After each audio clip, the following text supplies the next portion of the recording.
Hello and welcome, I'm Kira Scrivener, and today I'm here to discuss the winner of the 2024 Carol Shields Prize. This is a prize I've been eagerly anticipating since it was first announced, and I loved reading most of the shortlist last year, and Fatima Ashgar's When We Were Sisters I thought was just such a brilliant inaugural win. And I guess the big question is, was I excited to see the winner of this year as I was last year?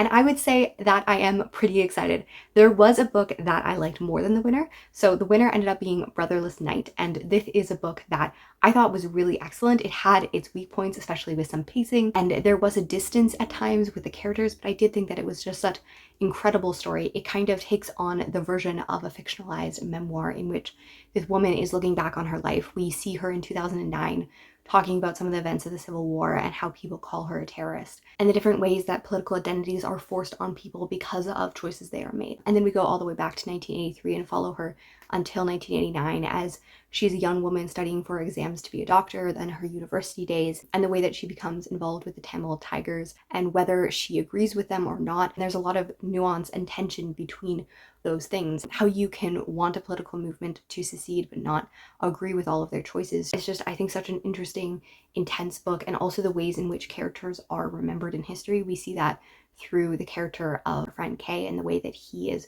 talked about and considered and having this legacy. And both these characters have some semblance of who they are in history. Their characters are fictionalized and they have different names, but the author took these stories and really brought to life characters and events and situations that we know happened in history.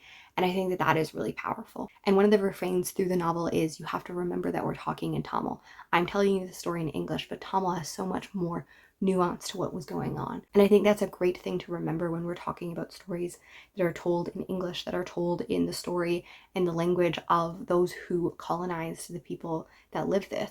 And that English itself is just a very limited language compared to many languages on earth as well. And I thought this was a really powerful novel.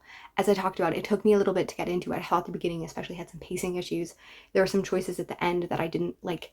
I would have thought that they would have gone differently, but I think the impact was so powerful. It really looks at the way that our choices impact our relationships, whether that's between her family, especially between her and her brothers, and the things, the choices they make that affect her, the choices she makes that affects them. It's just like, it's such a tightly woven, really realistic novel to the ways that relationships pour out, and I really, really loved it.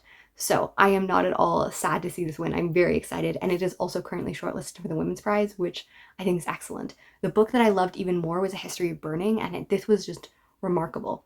This takes over a century, and it talks about a young boy who in 1898 was abducted from India and brought to Uganda, and how he raised and met families, and we follow his life, and then we also follow that of his children and grandchildren. And I really appreciated it because I think that I realized how short the 20th century was, because it's not an intergenerational story in the ways that we really pass through generations, because through a lot of the novel we follow him from the time he's 13 until the time he dies of old age. And then we also follow his children, and his children, they never die.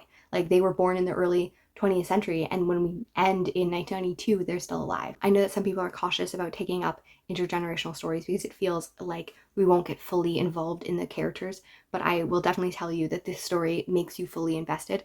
I think that, again, the beginning, you're kind of getting the whole width of what's going on, but I think it really shows the experiences of going through the century, and eventually they end up in Canada, and we see the experiences throughout and how that has a lasting impact. I felt so involved in these characters, and I felt like they felt very realistic to me. Like, I felt their feelings and the tensions between them and the stories, and it was just brilliantly written. And I just loved how the author posted pictures of like her father and like her family members like reading them and taking notes, because this is her family history. So these were two brilliant books that were both shortlisted, and one of them won. I also really love that this is a prize that doesn't specifically look at race, and yet the only winners so far are South Asian women. I think that that's so incredible. That is not something that is represented on the world stage and in literature. I really appreciate both When We Were Sisters and Brotherless Night winning, and then, you know, A History of Burning was just such a remarkable book that was shortlisted that I wanted to highlight as well. So yeah, let me know if you followed the Carol Shields Prize. Are you excited for next year? Are you reading the shortlist?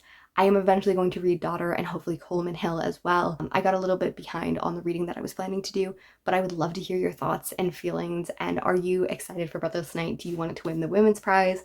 I would be happy. I love a diversity of books winning, but I also really love this book. So yes, I would love to talk to you next time.